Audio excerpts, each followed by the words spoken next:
जी students, आज हमें अपने एक्सरसाइज नंबर 3.1 शुरू करनी है। तो 3.1 जो न्यू सिलेबस मैथ्स के आया है, और आपको बताती चलूँ कि ये जो बुक है ये साइंस और आर्ट्स दोनों के लिए है। तो इसमें कोई मेंशन नहीं है कि ये आर्ट्स की बुक है या साइंस की है, तो लिहाजा अभी तक यही है कि ये साइंस और आर्ट्स दोनों के लिए होगी। ठीक है, तो एक ही बुक होगी आपकी, तो लिहाजा सारे बच्चों ने इसी बुक से पढ़ना है। ठीक है, जैसे कि हमारे पास एक्सरसाइज नंबर 3.1 है, सेट चैप्टर का नाम है, तो सेट्स और फंक्शन है। अब हम एक्सरसाइज नंबर 3.1 इसकी शुरू करते हैं। तो इसमें पहले क्वेश्चन में वो कह रहे हैं कि right the following sets in the set builder notation. Set builder notation में लिखना है, और दूसरा देखें उसको कह रहे हैं टेबुलर फॉर्म में लिखना है। ठीक है, तो आपको ये पता होना चाहिए कि सेट को लिखने के तरीके कितने हैं। पहले भी आपने छोटी क्लासेस में सेट्स के ऊपर काम किया होगा, तो आपको पता होगा बड़े अच्छे से कि इसका क्या तरीक़ेकार है। ठीक है, ये सेट की डेफिनेशन है। A set is described as well-defined a collection of the distinct objects, numbers और elements। ठीक है, फॉर एग्जांपल आप वो कोई भी किसी भी किस्म की सेट की एग्जांपल डाल सकते हैं। आप ये वाली एग्जांपल उधर लिख सकते हैं। ठीक है, अच्छा, अब सेट को लिखने के जो हमारी तरीके हैं, सेट को लिखने के हमारे 3 वेज हैं। There are 3 different ways to describe a set: the descriptive form, the tabular form, set builder notation.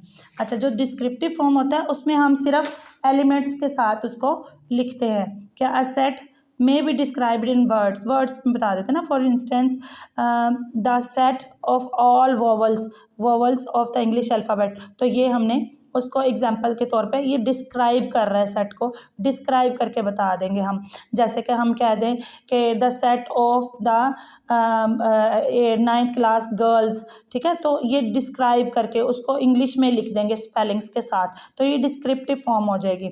Next हमारे पास होगा टेबुलर फॉर्म। टेबुलर फॉर्म में हम इसको क्या करते हैं कि एक सेट की शक्ल में लिखते हैं। अ सेट में भी describe by listing it's elements, उसके एलिमेंट्स उसके अंदर लिखे होंगे और साइडों पे उसकी विद इन द ब्रैकेट्स बनी होंगी। ये जैसे कि ये ब्रैकेट बनी हुई है, ब्रैकेट के अंदर हमने ये सारे सेट नंबर्स जो भी होंगे, एलिमेंट्स होंगे, वो लिखने होंगे, तो हमारा टेबुलर फॉर्म बन जाएगा।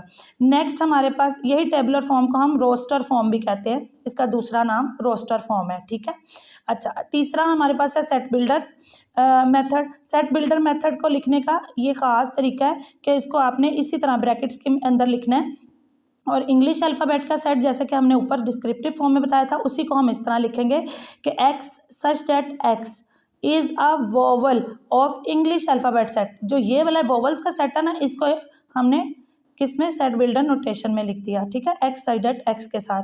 अब हमारे पास सेट्स जो है ना, वो कितनी किस्मों के होते हैं। सेट हमारे पास नेचुरल नंबर का होता है, आपको पता है बड़े अच्छे से कि 1 2 3 4 से जो शुरू होता है और ये ब्रैकेट्स के अंदर लिखा जाएगा, तो ये हमारे पास नेचुरल नंबर का सेट है। दूसरा हमारे पास होल नंबर का सेट है, 0 1 2, ये 1 2 3 से ही शुरू होता है, लेकिन 0 इसमें शामिल कर दिया जाता है, तो ये होल नंबर का सेट हो जाता है।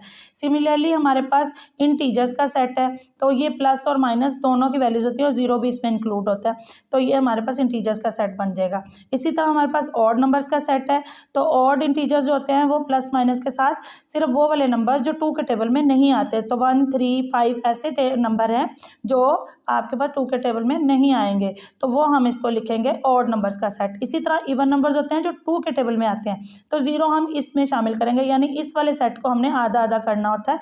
जो इवन नंबर्स होते हैं वो 0 2 4 वगैरह होते हैं, और जो बाकी के बचेंगे 1 3 5 7 वो आपके ऑड नंबर्स का सेट होता है। प्राइम नंबर्स का सेट अगला है, वो हमारे पास पी से शुरू किया जाता है, और वो होता है 2 3 5 7 11 13 17, ये सारे होते हैं। ठीक है ना, यानी ऐसे नंबर जो सिर्फ अपने ही टेबल में आए और किसी और टेबल में ना आए, तो वो हमारे प्राइम नंबर्स का सेट होता है। ठीक है, उसके बाद हमारे पास जो यहाँ पे सेट मेंशन है वो है set of rational number. Rational numbers होते हैं हमारे ओवर की शक्ल में ना, 1/2 3/4, तो ये हमारे रैशनल नंबर्स बन जाते हैं, और इन्होंने इसको लिखा किस फॉर्म में हुआ है, जैसे कि ऊपर बताया गया था, सेट बिल्डर नोटेशन में लिख कर दिया हुआ है।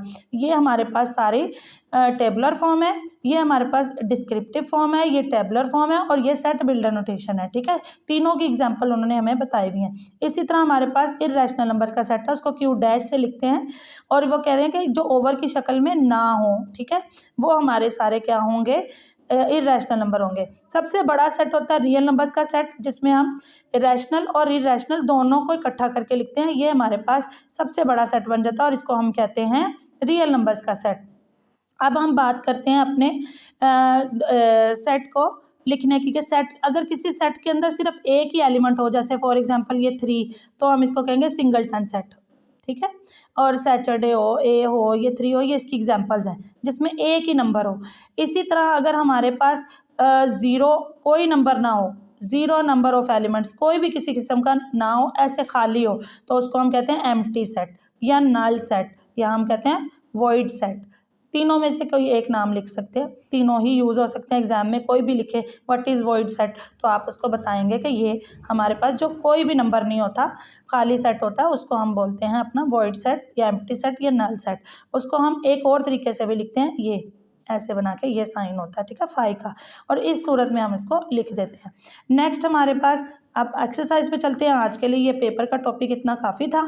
आज हम एक्सरसाइज को देखते हैं कि 3.1 में आपके पास जो दिया हुआ है, right the following sets in the set builder notation. इसको अब सेट बिल्डर नोटेशन में लिखना है, यानी जो थर्ड फॉर्म थी जो हमने सीखी है, ये वाली बिल्डर नोटेशन, इस वाली में हमने इस तरह से लिखना है उन सारे सेट्स को, ठीक है। और जो दूसरा है, दूसरा क्वेश्चन, उसमें उन्होंने कहा है कि उसको टेबुलर फॉर्म में लिखें। तो टेबुलर का मतलब है कि वो आपने इस फॉर्म में लिखना है, यानी ब्रैकेट्स और नंबर्स की सूरत में। जब हमारे पास ये दिया हुआ है सेट नीचे वाला टेबुलर वाला, उन्होंने गौर करें आपको बिल्डर में लिख कर दिया हुआ है, जो बिल्डर वाला है वो टेबुलर में लिखा हुआ है, यानी हमने इसको ऐसे लिखना है और इस वालों को ऐसे लिखना है, ठीक है। अभी हम शुरू करते हैं अपनी एक्सरसाइज। एक्सरसाइज में हमारे पास जो पहला क्वेश्चन है वो है 1, 4, 9, 16, 25 और 36, ठीक है। अभी हमने इसको पहला क्वेश्चन करना है और इसको सेट बिल्डर नोटेशन में लिख कर देखना है कि कैसे हम इसको लिखेंगे। आपको लिखने का तरीक़ेकार क्या होगा, हमने इसको, जो हमने उधर सीखा है कि x सच डैट x, ठीक है, इस फॉर्म में आपने इसको लिखना है। और ये हमारे पास सारे, अगर आप गौर करें, ये नंबर्स ज़रा अच्छे से देखें तो आपके पास ये किस तरह के नंबर्स हैं, 1, 4, 9, 16, 25। गौर करें तो ये 1 जो है 1 का स्क्वायर है, 4 जो है वो 2 का स्क्वायर है, 9 जो है वो 3 का स्क्वायर है, और 16 जो है वो आपका 4 का स्क्वायर है। इसी तरह 25 जो है वो आपका 5 का स्क्वायर है, और ये 6 का स्क्वायर है। ये इस तरह से चलता जा रहा है। तो जब आप इसको देखते हैं तो 484, अच्छा, अब 484 किसका स्क्वायर है, ये आप बुक से उसका स्क्वायर रूट लेके चेक कर लेंगे, ठीक है। वैसे 22 का स्क्वायर होता है, ये 22 को 22 से मल्टीप्लाई करके आप चेक कर लीजिएगा, ठीक है। अभी हमारे पास ये, हमने इसको लिखना था सेट बिल्डर नोटेशन में, तो ये हमारे पास क्या होगा, x सच डैट x। अब इन सब नंबर्स को ना हम बारी बारी ये तो नहीं लिख सकते कि 1 का स्क्वायर है, 2 का स्क्वायर है, तो हम इसको एक नंबर दे देते हैं कि ये किसी n का स्क्वायर है, और n का स्क्वायर, यानी हर वैल्यू को हमने n कह दिया। n हमारे पास डिफरेंट वैल्यूज होंगी, 1, 2, 3, 4, स्क्वायर हमने सबके ऊपर बना दिया, ठीक है। अच्छा, अब वो कह रहे हैं such that x belongs to n square, और हमारे पास n जो है वो किसको बिलोंग कर रहा है, n बिलोंग कर रहा है हमें कैपिटल N को, नेचुरल नंबर्स का सेट, जो हमने अभी अभी नीचे देखा है कि पीछे देखा था कि नेचुरल नंबर का सेट हमारे पास 1 से लेके कहाँ तक होता है, सो ऑन चलता जाता है, 1, 2, 3, 4, ठीक है। और n की वैल्यूज़ हमारे पास यहाँ पर फिक्स हैं, सेट बंद हो गया है 484 पर, तो यहाँ पर हमारे पास x की वैल्यूज़ फिक्स है 1 से लेकर 22 तक। जब आप इसको लिखेंगे ना 1 से लेकर 22 तक, तो आपको ये एक साइन है, इसका मतलब है कि 1 भी शामिल है और 22 भी शामिल है। 1 से लेकर 22 तक सारी वैल्यूज़ आप इधर लिखते जाएं। पहले 1 लिखें तो ये 1 स्क्वायर 1 बन जाएगा, फिर 1 के बाद 2 आता है तो 2 लिखें इधर, तो वो 2 का स्क्वायर 4 बन जाएगा, फिर आप 3 लिखें तो 3 का स्क्वायर 9 बन जाएगा। तो आपके पास ये पूरा सेट 22 के स्क्वायर तक पूरा हो जाएगा 484 तक, ठीक है। ये आपका सेट बिल्डर नोटेशन में क्वेश्चन नंबर 1 इस तरीके से लिखा जाएगा, ठीक है।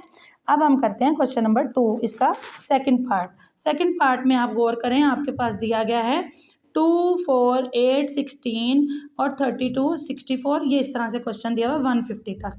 तो हम लिखते हैं अपना क्वेश्चन कि 2, 4, 8, 16, 32, 64 और ये 100 ऑन चलेगा आपका 150 तक। अच्छा, अब इसको सेट नोटेशन में, हमने सेट बिल्डर नोटेशन में लिखना है, तो उसके लिखने के लिए हम इनको गौर करते हैं कि हम लिखेंगे कैसे। अभी आप पहले इसको देखें कि ये सेट बन क्या रहा है, ठीक है, कैसे ये कंटिन्यू हो रहा है। 2 है सबसे पहले, यानी 2 की अगर इसको गौर करते हो तो ये 2 की पावर 1, और इसको देखो तो ये 2 की पावर क्या बन रहा है 2, 2 की पावर 2 का मतलब होता है 2 मल्टीप्लाई बाय 2, यानी 2 2 जार 4। इसी तरह 2 के ऊपर 3, यानी आपने इंडेक्स नोटेशन में लिखना सीखा हुआ है ना, तो वो मतलब यही होता है इसका कि इसको 3 है तो 3 टाइम मल्टीप्लाई, 2 2 जार 4, 4 2 जार 8, 2 के ऊपर 3। तो हम इसको बार बार 2 को लिखने के बजाय एक ही बार 2 लिख के उसके ऊपर हम बना देते हैं उसका नंबर कि जितनी बार वो 2 होता है, ठीक है। अब सपोज हमारे पास ये 16 है, तो 2 के ऊपर आप खुद देखें, यहाँ 1 है, यहाँ 2 है, यहाँ 3 है, तो यहाँ क्या आएगा 4, ठीक है। इसी तरह 2 के ऊपर ये क्या होगा 5, तो 2 के ऊपर 6, कंटिन्यू करते जाएंगे। तो ये ऑलमोस्ट हमारे पास जो वैल्यूज़ बनेंगी कितनी बनेंगी, हमारे पास ये 150 पे क्लोज हो रहा है, तो 150 हमारा कैसे आएगा 2 की पावर जी, ये हमारे पास है 150। तो 150 अगर आप बेटा गौर करें तो 2 की पावर हम अगर 8 तक जाते हैं तो ये 128 आता है, लेकिन यहाँ पे 150 दिया हुआ है तो 2 की पावर नहीं बनेगी, ठीक है। अभी ये 2 की पावर नहीं बन रही, लिहाजा हमने क्या करना है, हमने इसको देखें आंसर में मैं आपको दिखाती हूँ। उन्होंने ना यहाँ आंसर कुछ गलत भी दिए हुए हैं, आपने परेशान नहीं होना, बुक में ऐसा है कि बुक में आंसर गलत भी हैं, ठीक है। ये देखें, अभी आप गौर करें, इसमें बहुत सारी मिस्टेक्स हैं और आंसर गलत भी हैं। तो ये पहले वाले क्वेश्चन में भी अगर आप देखें तो उन्होंने 500 लिखा हुआ है आंसर के अंदर, ठीक है, ये मेंशन हुआ है 500, जबकि 500 नहीं है हमारे पास, ये 22 पे ख़त्म हो रहा है ना, 500 तो नहीं आ रहा। आप देखो 22 की पावर 2 लो तो फिर 484 आता है। अगर आप उधर 500 लेते हो तो 220 हमारे पास जो है वो 500 बनाने के लिए हमारे पास वहाँ पर 500 की पावर होनी चाहिए 2, तो 500 की पावर लेंगे तो 2500 समथिंग, यहाँ पे 484 की जगह पे 2500 कुछ आएगा, ठीक है, ये इस जगह पर। अभी हम बात करते हैं इस क्वेश्चन की, तो यहाँ पर हमारे पास 150 दिया हुआ है। अभी ये 150 हमारे पास बिल्कुल नहीं ठीक है, यहाँ पर ये नहीं होना चाहिए, क्वेश्चन में मिस्टेक है, तो लिहाजा हम इसको क्या करेंगे, मैं इसको आपको सेट करके दिखाती हूँ कि इसको किस तरीके से एडजस्ट होगा। हमने अगर इसको अपने अकॉर्डिंग सेट करना हो तो 150 लिखा हुआ है, अगर आप इसको लिखना चाहें तो हम इसको सिर्फ यही कर देते हैं कि x सच डेट x, अगर सेट बिल्डर नोटेशन में लिखेंगे तो इज इक्वल टू 2 की पावर n। अब 2 की पावर n यानी n जो है हमारे पास वो बिलोंग करेगा सारा, वही 1 2 3 4 चल रही हैं तो नेचुरल नंबर चल रहे हैं। तो ये 150 लाने के लिए तो यहाँ पर 2 की किसी भी नंबर पावर ऐसी नहीं है जिसको हम लाएं 2 की और ये 150 बच जाए, ठीक है। तो यहाँ पे मिस्टेक है क्वेश्चन में, तो हम इसको क्या करते हैं, अगर हम आंसर को देखते हैं तो आंसर के अकॉर्डिंग हमारे पास यहाँ पर होना चाहिए x साइड डेट x 150, तो यानी 2 की पावर 150, सही है। हम 2 की पावर 150 लेंगे, तो 2 की पावर 150 लेने के बाद यहाँ पर जो आएगा वो कैलकुलेटर से लिख के, यहाँ पर मिस्टेक है क्वेश्चन में, ठीक है, इस जगह पर आपने इसको देख लेना कि क्वेश्चंस में मिस्टेक्स भी हैं, ठीक है। अच्छा, अभी हम देखते हैं नेक्स्ट हमारे पास जो दिया हुआ है क्वेश्चन नंबर 3, वो हमारे पास क्या है। क्वेश्चन नंबर 3 हमारे पास दिया हुआ है, अगर गौर करें जैसे मैंने अभी आपको बताए थे सेट्स, तो ये थर्ड क्वेश्चन हमारे पास बना हुआ है 0 +-1 +-2, और ये किस चीज़ का सेट है अगर आपको याद हो, ये जी बिल्कुल ये इंटीजर्स का सेट है, ठीक है, z। तो 0 +-1 +-2 +-3 और ये 1000 तक। अब इसको हमने सेट बिल्डर नोटेशन में लिखना है, तो हम अपना लिखेंगे वही process x such that x लाजमी लिखना है आपने, इतनी सी बात। इंटीजर्स के सेट को अगर आप देखें तो हम इंटीजर्स के सेट को किस से शो करते हैं, ये देखें, इंटीजर्स का सेट हमारा z से शो हो रहा है, set of integers plus minus वाले नंबर्स, ठीक है। तो इंटीजर्स का सेट को हम यहाँ पे बिलोंग्स टू लिखने के बाद हम लिखते हैं यहाँ पर z, ठीक है। अब ये z हमारा इंटीजर्स वाला आ गया, तो हम इसमें z डालते हैं, ये आ गया z, और z की वैल्यूज़ कहाँ से कहाँ तक है, ये नेगेटिव भी हैं और पॉजिटिव भी हैं। तो सबसे छोटा नंबर अगर आप देखें तो वो इस तरफ -1000 होगा, ठीक है, और उस तरफ जाएगा तो प्लस का 1000 होगा, सही है। तो हम इसको less than equal x less than equal ये साइन डालने के बाद इस सेट को क्लोज कर देंगे, ये इसका आंसर होगा, ठीक है। आपको आई होप सो कि आपको समझ आ रही है। तो मेरे ख्याल से आज हम इतना ही रखते हैं इसको। नेक्स्ट हम फिर से कंटिन्यू करेंगे इसका 4th, 5th और 6th पार्ट, थोड़ा थोड़ा करके हम इसको करते चले जाएंगे। बहुत शुक्रिया।